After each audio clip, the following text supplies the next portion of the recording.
다른 사람과 대화할 때 서로 의견이 다른 부분부터 이야기하지 마라.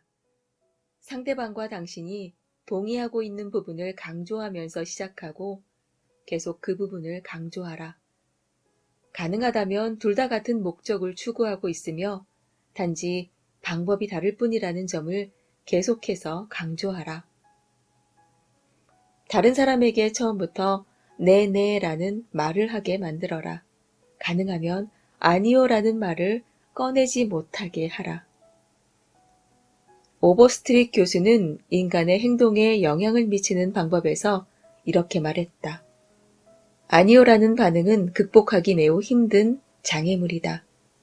어떤 사람이 아니요라고 말하는 순간 그의 자존심은 일관성 있는 사람이 되도록 요구한다. 그가 나중에 아니요라는 반응이 경솔했다고 느낄 수도 있다. 하지만 그의 소중한 자존심을 고려해 주어야 한다. 일단 어떤 것을 말하고 나면 그 말을 고수할 수밖에 없다. 따라서 처음부터 긍정적인 방향으로 상대방을 이끌고 가는 것이 무엇보다 중요하다. 말을 솜씨 있게 하는 사람들은 처음부터 많은 내 반응을 이끌어낸다. 그럼으로써 그의 말을 듣는 사람을 긍정적인 방향으로 움직이게 만드는 심리적 과정을 작동시킨다. 마치 당구공의 움직임과도 같다. 일단 한 방향으로 공을 쳐서 전진시키면 나중에 방향을 바꿀 때 힘이 들고 아예 반대 방향으로 튀게 하려면 더 큰 힘이 필요하기 마련이다. 여기서 작동하고 있는 심리적 패턴은 명확하다. 어떤 사람이 아니요라는 말을 하고 진심으로 그런 마음을 가지고 있을 때 그 사람은 단순히 아니요라고 말하는 것보다 더 많은 행동을 하게 된다. 분비기관, 신경계, 근육을 포함한 그의 몸 전체가 거부하는 방향으로 움직인다.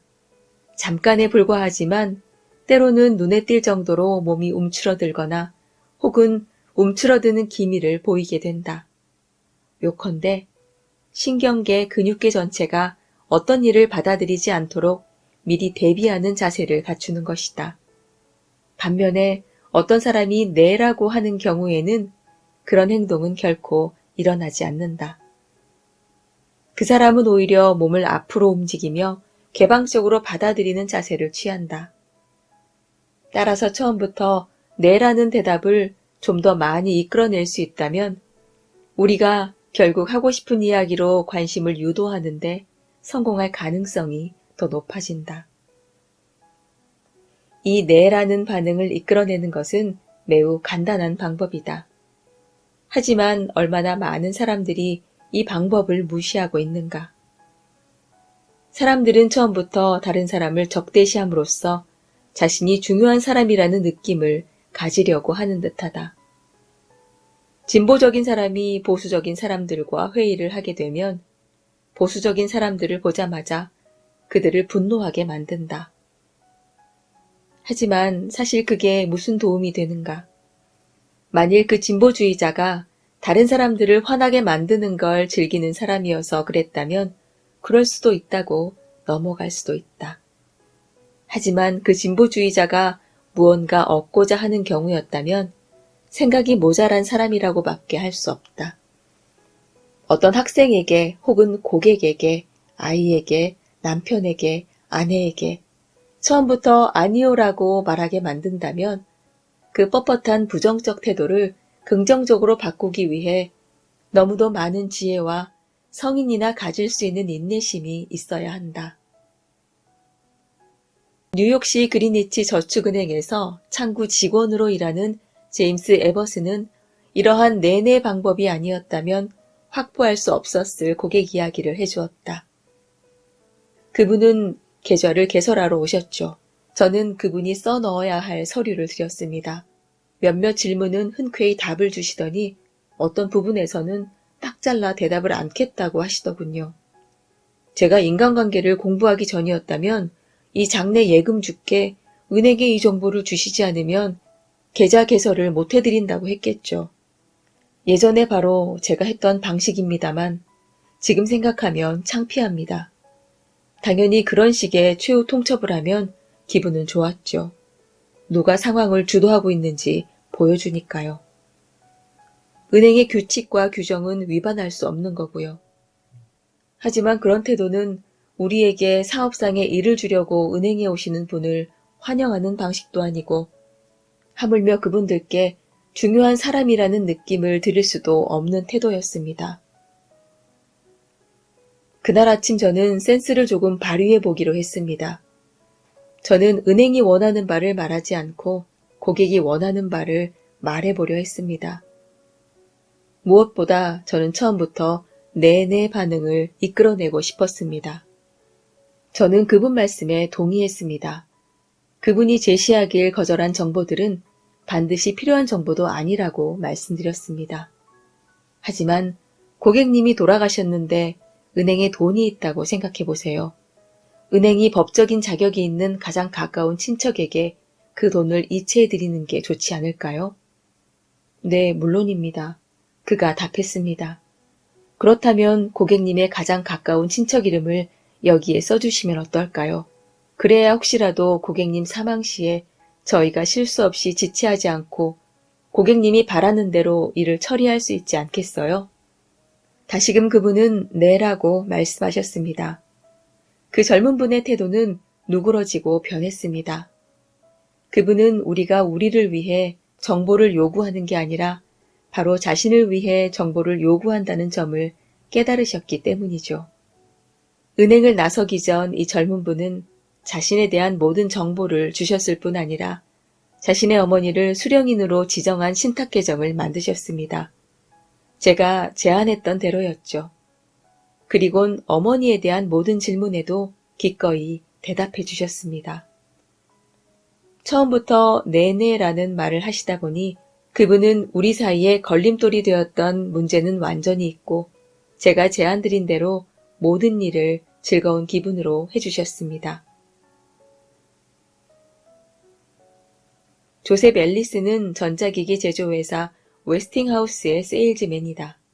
그는 다음과 같은 이야기를 들려주었다.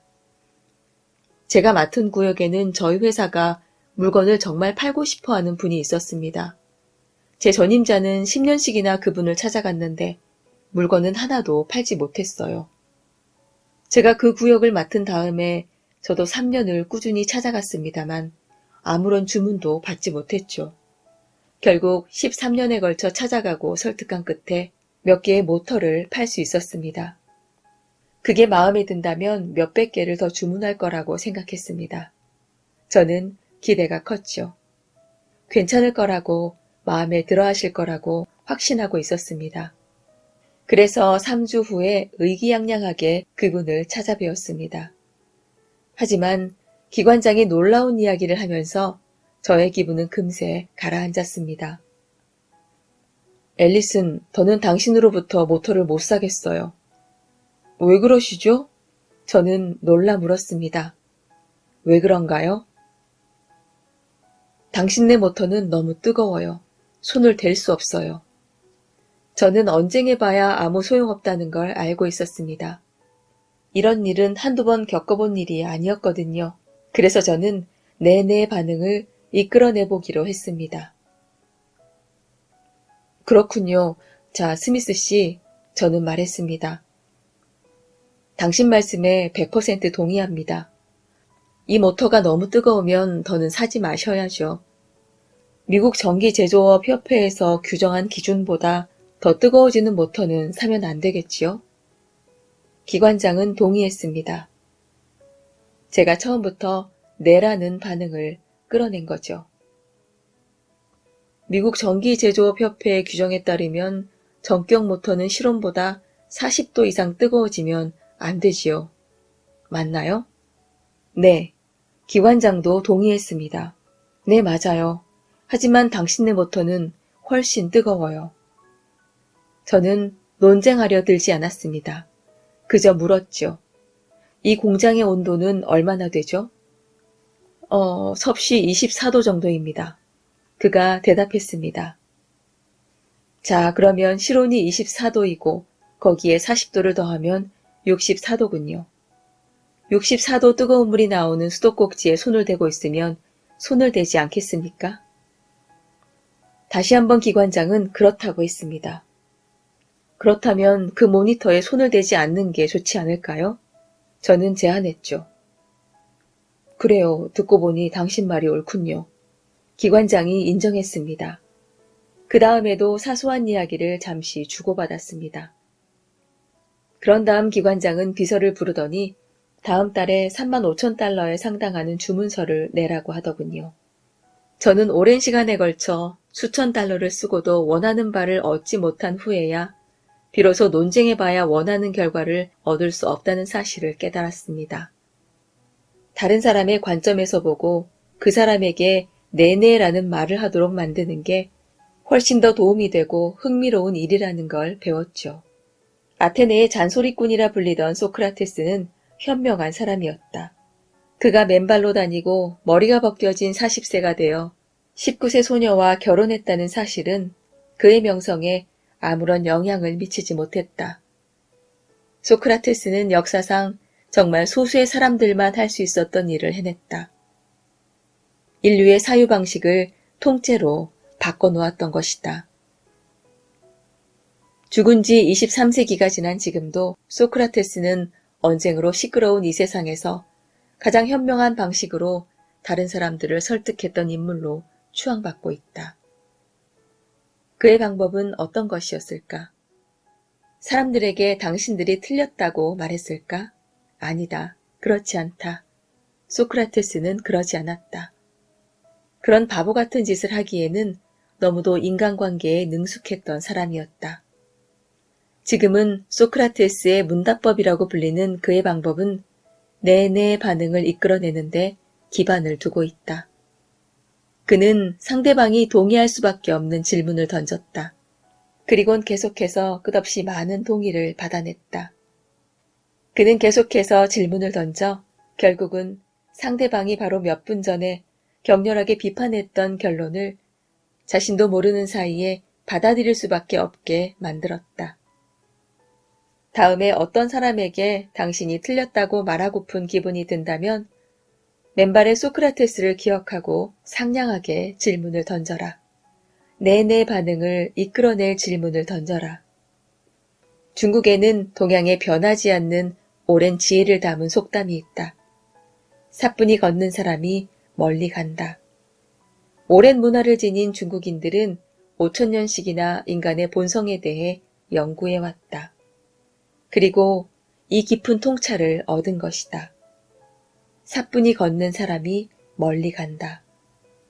다른 사람들이 당신의 생각에 동의하게 만들고 싶다면 다른 사람들로 하여금 당장 네네라고 하게 말을 해라.